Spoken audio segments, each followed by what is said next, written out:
Tālāk jau varbūt par to, kā tieši izvēlēties domēna vārdu. Nevis paplašinājumu, bet vārdu. Un ir divi veidi, vai nu paņemt brenda nosaukumu, vai, ja tas ir, cik parasti ir affiliate produktos, tad tas ir keyword iekļaut. Tu redz, tu patiesīgi tikko affiliate projektos parasti keywords iekļauts. Ja? Jā, es gaidu apstiprinājumu. Nē, redz, šitas ir kas risks arī.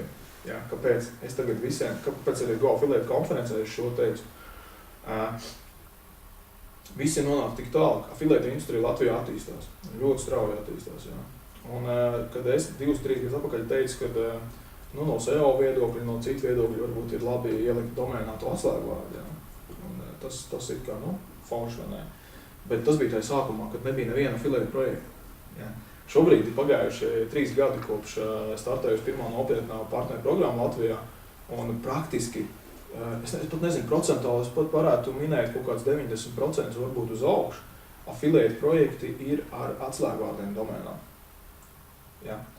Un neviens cits projekts, web projekts nav ar atslēgvārdu domēnā. Parasti. Ir, protams, tikko mēs tikāmies Tavas riepas, piemēram, jā.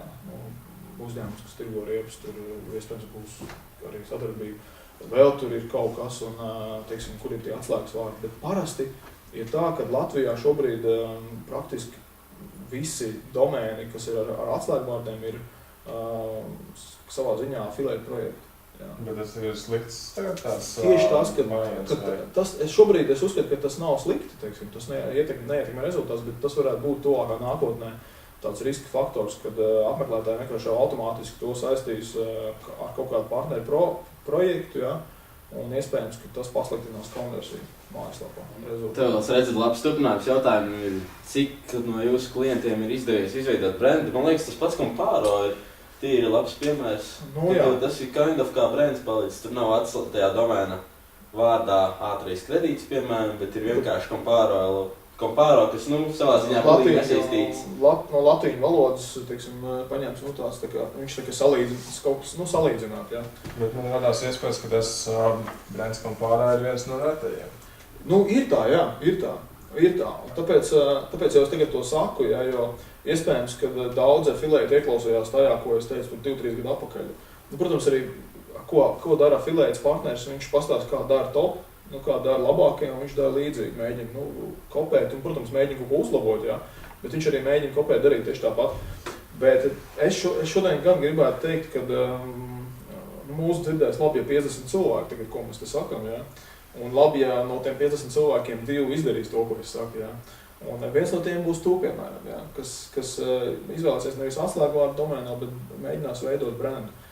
Tev taisnība. Tu vēlc uz to, ka cik ir grūti vai viegli izveidot brendu, jā, pašam, tad tu tā kā partners. Jā. Tas nav viegli. Bet tas ir tieši tikpat grūti, cik attīstīt arī domēnu ar atslēgvārdu, teiksim, domēnu nosaukumā. Jā. Tur jau nav nekāda atšķirība. Tev jau nebūs tik liels tas SEO ieguvums tikai tāpēc, ka tu esi ielicis atslēgvārdu domēnā. Nebūs viņš tik liels, ka tur viņš jākompensē kaut kā. Tas ir, principā, ar atslēgvārdu vai bez atslēgvārdu, iespējams ar to atslēgvārdu varētu būt mazliet augstāka pozīcija priekšrocības, bet tas ir tikai viens atslēgvārds. Jā? Tas ir tikai viens. Industrijās parasti ir 1000 atslēgvārdu. Jā? Un katrs partneris mēģina strādāt uz kaut kādiem citiem atslēgvārdiem. Viss nevar būt pirmā vietā pēc kaut kāda viena atslēgvārda. Jā. Un šobrīd tas, ko mēs redzam affiliate marketingā, notiek, katram partnerim ir kaut kādas labākas pozīcijas kaut kādos citos atslēgvārdos, dažādos atslēgvārdos. Jā. Viens paņem no tāds atslēgvārdu grupas, citi paņem apmeklētāju plūsmu, no mazliet cits apmeklētāju plūsmas. Jā. Un tur jau nav nozīme, kas domēnā ir rakstīts. Okay. Bet, tas tā kā vēl par to, ka man varētu būt potenciāls meklēt brenda nosaukumu. Bet zin kā, vēl ir varbūt tas, ko es nepieminēju, jā, tā saistība asociācijas, cilvēku asociācijas. Ja, teiksim, tad, kad ir atslēgvārds iekšā domēnā, tad ir cilvēks uzreiz saprot, par ko iet runa. Jā. Par ko tas projekts ir jau. Principā atverot jau spiežot uz domēnu, viņš jau uzreiz izdomā, kas tur varētu būt. Teiksim, tādu Kompāro to jau tā grūti uzreiz izdomā, kas tas varētu būt. Jā. Kad atver labu, tad jau tu redz. Bet, teiksim, ja ir interneta pieslēgums.lv, tad jau tu skaidrs apmēram. Nevis apmēram, bet tu pilnībā skaidrs, kas tur ir. Jā. Bet tas attiecīgi ir nospēlē lomu uz atgriezenisko saiti. Otrais, kam pāro apmeklējot, cilvēks jau sapratīs un ļoti labi atcerēsies, ko viņš tur ir darījis un kas ir noticis. Bet cik svarīgi ir afilēt lapai atgriezeniskā saite? Tu domā tā lojalitāte? Lojalitāte, apmēram. Lai cilvēki atgriežas vēl. Lai nevis izšauj pulveri visu pirmajā reizē, bet lai tomēr vēl pēc nedēļas atnāk, vēl pēc mēneša un vēl. Protams, tas ir baigi dziļi, tas ir cik kvalitatīvu saturu, kā tu pievienoto vērtību saturam pieliec. Galā īstenībā tas ir atkarīgs no tā, kādu produktu pārdot vai reklamē.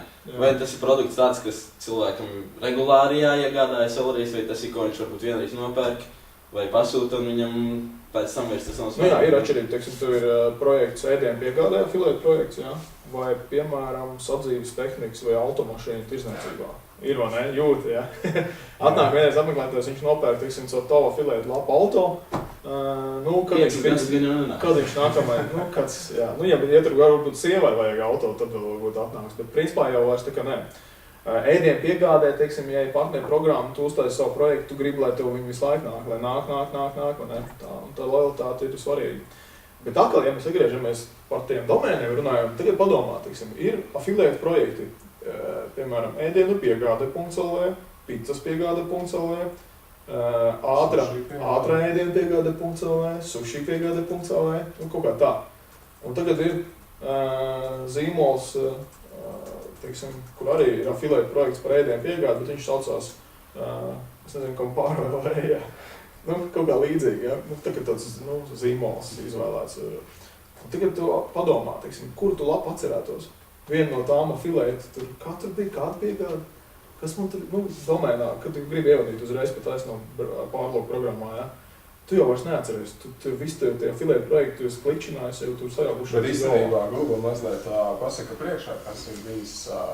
Tagad tomēr uzrāda jau kādu saistību. Šobrīd ir tā, tas tāds tā kā palīgs, varētu būt, bet viņš arī nenostrādā uzreiz momentā.